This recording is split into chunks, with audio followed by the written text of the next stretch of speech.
સમાચાર સુરતથી કે જે બારડોલીમાં ફાયર વિભાગની બેધારી નીતિ સામે આવી છે। મોટા બાંધકામો પર આશીર્વાદ રાખી નાના દુકાનદારોને રંજાડતા હોવાનો આ આક્ષેપ લાગી રહ્યો છે। રાજકોટ ગેમ ઝોનની ઘટના બાદ વહીવટીતંત્ર જાણે કે ઊંઘમાંથી સફાળું જાગ્યું છે।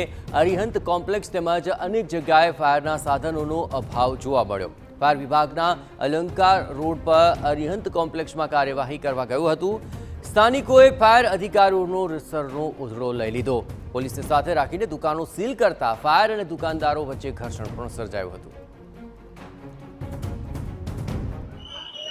જેમાં મહેરબાન કમિશનર સાહેબ, પ્રાદેશિક કમિશનર સાહેબની 3 તારીખના રોજ જે વીસી થઈ હતી એ મળેલ સૂચના અનુસાર બારડોલી ફાયર બ્રિગેડ તરફથી જે કંઈ પણ બારડોલીમાં એનઓસી લેવાપત્ર બિલ્ડિંગો છે તેઓને સીલ કરવાની કાર્યવાહી કરવામાં આવવાની હતી આજે, પણ આજ રોજ સારવ્યુ એપાર્ટમેન્ટ જે છે એમાં હાલ સ્વયંભૂ જાતે બંધ પાડી દીધેલ છે અને તેઓ આવતીકાલે રિજનલ ફાયર ઓફિસરની કચેરી પાસે જઈ અને ત્યાં પણ આગળની કાર્યવાહી કરવા માટે તેઓને સૂચના આપશે, તે મુજબ કાર્યવાહી કરવામાં આવશે।